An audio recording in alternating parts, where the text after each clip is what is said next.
Welcome back aboard Blurred Force One with your boy Mo.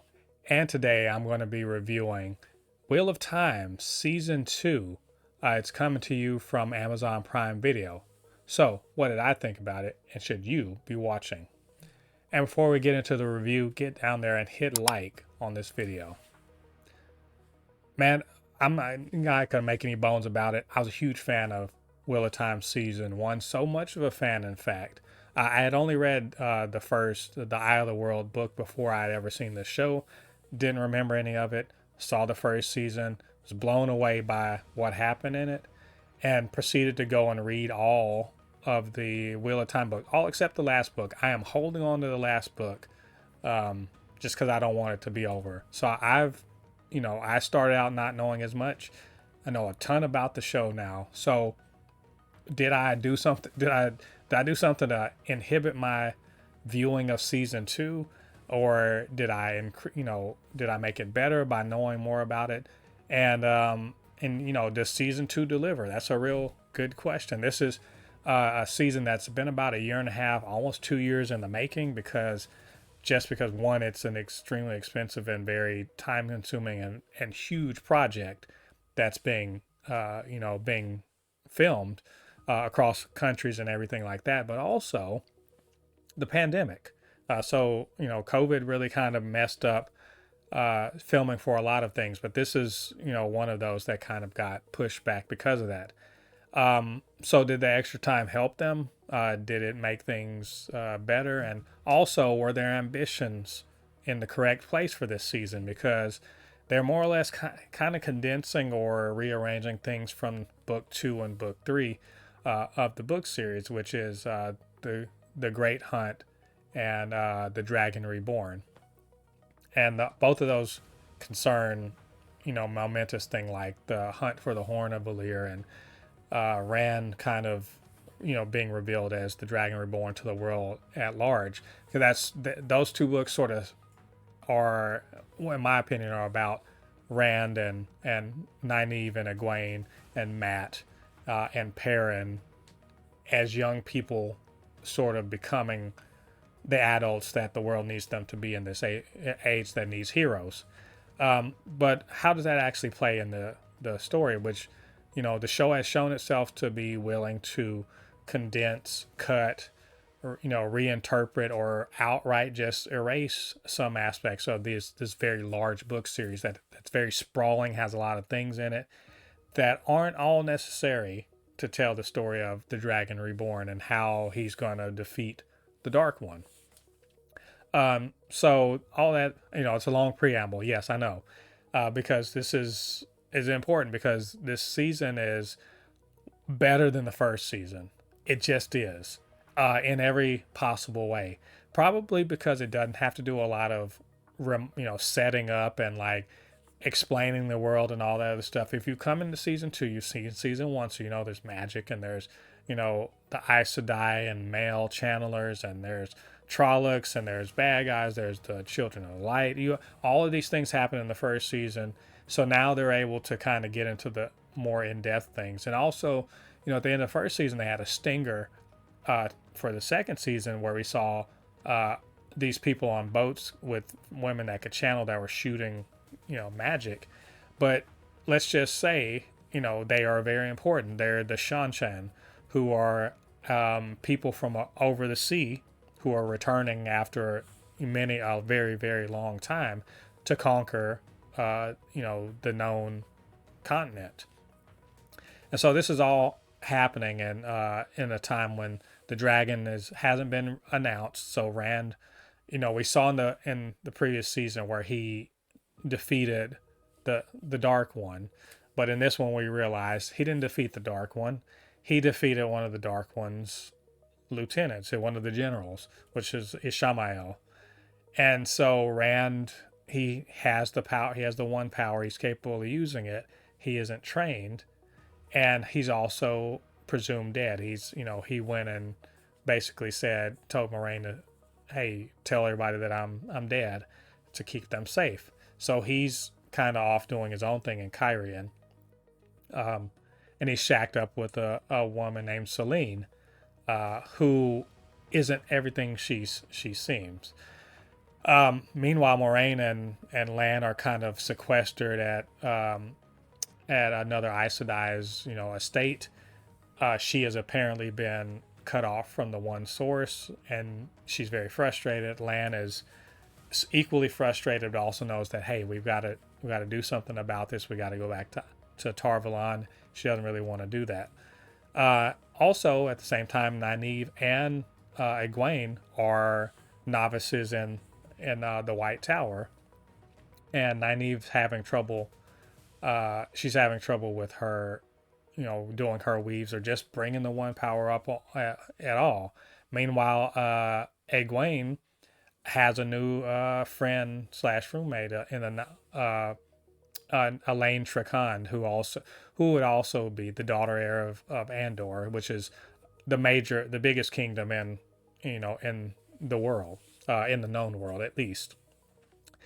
Also, Perrin he's out with a group of soldiers as they're looking for Paddan Fane, and you have Matt, who was apparently imprisoned in the White Tower, trying to find out if why. We're trying to figure out why he's there, and we meet meet some new faces, like or some returning faces, like we got men who we saw in the previous season could see people's futures. We also have some new warders. We have Alana's warders that we sort of saw but didn't really get to know them previously. We've got Ishamael, who we get to see a lot more. Lanfear, another one of the Forsaken, another one we get to see. We also see some members of the Children of the Light as they are going down to deal with the Seanchan.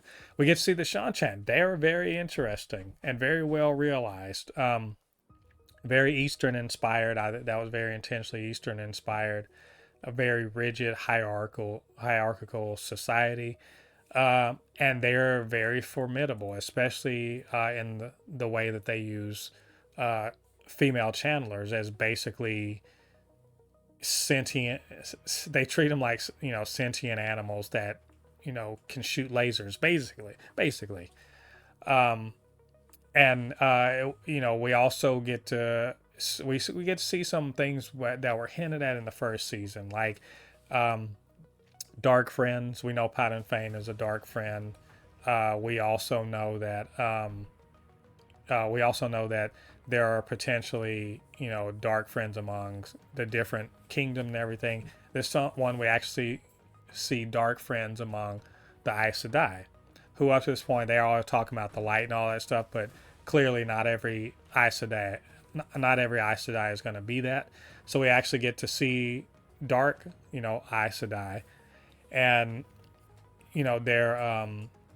there's plots and schemes. We see, like I said, Lanfear, as she's, has an affinity for Rand because of who he used to be, Lews Therin, who was the dragon previously, and we also get to see, Moraine do a lot of work from the sidelines when she doesn't have her magic. We also get to see her family. She's from the Damodreds, who are actually very prominent and a very prominent family. So we do see some politicking, but there's actually just an awful lot of there's a balance in this season. Hell, we even get to see the Aiel, which not as much as I wanted to see, but we got to see the Aiel. And if you hadn't seen this, you hadn't seen any of this beforehand, you don't understand how important it is that you see Aiel warrior women running around kicking ass. But it's really cool to see them running around kicking ass. We get to see Avienda, who is super important to the story, with Perrin, and they're kicking ass. We get to see Perrin kind of level up his wolf affinity thing, which was really cool. There's a ton going on. I'm surprised this is only 8 episodes. Eight episodes that were an hour long each and telling a ton of story. Like, it was very satisfying. The only thing I would have preferred there had been 4 or 5 more episodes just to kind of really dig into what's going on in these 2 books. There are a lot of stuff in those books, but I can see places where they cut out what I consider to be unnecessary, you know, detours into things, or introducing concepts that aren't going to be super important later on, or introducing, aspects of magic that, why spend time explaining them when you're not going to really use them too much later on down the line. So there's a lot of judicious cutting of particular aspects of the story. But as far as what you do get, plenty of action. There's lots of cool fights, hand to hand magic, all that other stuff. There's promise of a really dope, like, sword fight in the final episode. And in the books, it's a really awesome sword fighting episode. Or, it's not episode, sword fighting scene. In this story, it's subverted in the most dope way possible. Like, it's really, really cool. Seeing Rand really kind of, level up, that was really cool. But I will have to say, though, not loving the actor that plays Rand, not loving him. There's something a little stilted about his acting, the way he kind of carries himself. He looks so weird, and like, he looks so strange in his clothing and how he stands or whatever like that. He's supposed to be the Dragon Reborn, one of the most terrifying people to exist in history. He doesn't look it. He has this little shaved head. He's all weird looking. He doesn't talk with the commanding voice. He does do some cool stuff. I'm not gonna lie. I do enjoy some of the things he does. Uh, Also, I love this season for redeeming Matt, which in the books you never have to redeem him. He's Matt's just Matt. And this one, he was a coward and, a dope fiend essentially for that, the knife that he had, and his affinity for it kind of bit him in the butt and got him captured. But in this one, he's a bit of a pawn for Ishamael. Ishamael's playing like this game of trying to turn all 5 of the people from the 2 rivers to the dark side, which I find very interesting. See, in the book, Rand is what's important because he's the Dragon Reborn. If they can turn him, everything's cool, right? In this one, Rand is super important. He's the Dragon Reborn. But apparently, this, if you remember from the first season, they're all very, they're special. All of them are, um, legendary special individuals around whom the wheel of time weaves the pattern. So they're not just, regular people doing extraordinary things. No, actually, within the pattern itself, they, change things around them. Things adjust around them. And in the book, it was just supposed to be the 3 boys, but in this one, all 5 of them are. So Egwene, Nynaeve, Perrin, Matt, Rand, they're what's called ta'veren, and that's what's important. So seeing them be ta'veren within the context of the story is not just interesting, it is like just crucial. You can see every one of their decisions being super important. You can see Egwene when she's captured and she's made to be what's called a damane, which is one of the captured women who's forced to use their power, and her fight against her captor, and how it doesn't break her but actually turns her into, they say forging her into steel. Seeing Egwene just beaten down and then still be badass, absolutely awesome. Seeing Elaine, she's not a ta'veren, but seeing her, just really be a kind of a commanding presence and being just a real good friend, like that was cool. Nynaeve and her struggles, and all, how they all work together, that was really cool. Seeing Moraine and Lan's, they have basically a fight. They're sort of, at odds. and Moraine's being a little, having a little bit of a pity party, but seeing them have their differences, separate, go do their little things, and then come back together and be a stronger team as a result. Great. I think Lana and Moraine, they're so important to the story, but seeing them figure themselves out, that was really cool. Matt being redeemed, as I said before, being redeemed from being a coward in the first one. Now he's actually fucking dope. He's just like, by the time the final episode of this season comes around, he's cool. He's doing cool shit. So cool, in fact, he gets to do one of the most legendary things you're going to see in this whole story. However many seasons they managed to make of this thing. He basically gets to summon like epic heroes and fight side by side with them, and then he gets a bigger gift. They don't really say that outright in the story, in the show, but he gets his prior lives, the memories of his prior lives unlocked in his mind. Because everyone in that's conceit in the story is that the wheel of time, everyone dies and they keep getting spit out into the cycle. So this is an endless cycle. Everyone's lives however many lives before that you don't remember. But he gets to remember his previous lives. And he gets to fight side by side with legendary heroes who are sort of myths and godlike legends and stuff in our time. That was really dope. Egwene shows she's super badass, powerful. So powerful, in fact, she holds a shield up against a Forsaken. That's godlike. Against a Forsaken, godlike.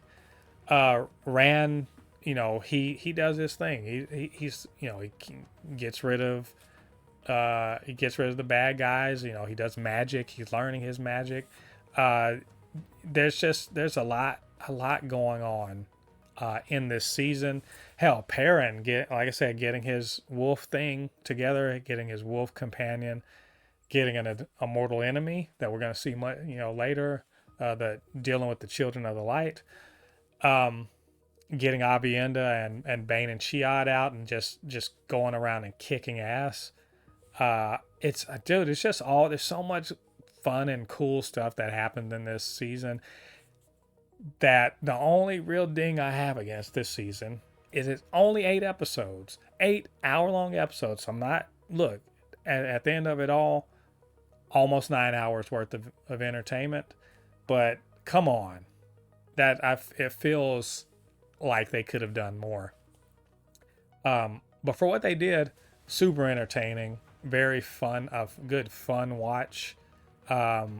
There's a lot of like epic things going on. They don't shy away from some of the violence.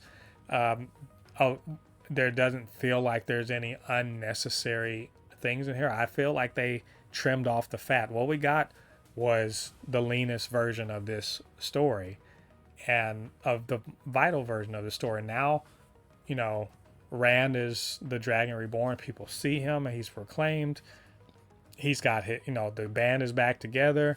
They're ready to face the Dark Ones, but also at the end of it, we see that, Ishamael also set free other members of the Forsaken. The last one we see, Mogedion, which, let me tell you, Lanfear is a badass. Ishamael's a badass, but some of these other ones they are a problem. So, I mean, I'm super satisfied. I really love this season.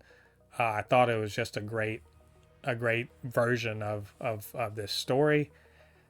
I regret that it wasn't long enough, and I regret the fact that we are going to have to wait at least 18 months, maybe more, before we get more of this show. And it really makes me wonder, how long is this show supposed to be? Are they going to continue condensing 2 books into for one season? Because otherwise, this is 14 books in this series. How can they make it happen? I'm curious to see, but I think they did a great job here, and you definitely should be checking this out. So anyway, that's my thoughts on this season. What did you guys think about season 2 of? What did you think about season 2 of The Wheel of Time, and what did you think about what I had to say? Get down to the comments section, leave your thoughts there. And of course, you can always hit me up, supernotfunnyshow@gmail.com or at supernotfunnys1 on Twitter. And while you're down there, hit the like button, subscribe to the channel, and hit that notification bell. All that good stuff helps with the channel so that it can grow, so that more people can see videos just like this one. All right, thanks for joining me. Come back to the channel. We got more reviews. We got, podcasts, all that good stuff. Check all that good stuff out. Until then, I've been Mo, your commenter extraordinaire on all things pop culture. And I'll see you guys on the other side of the thread. Peace.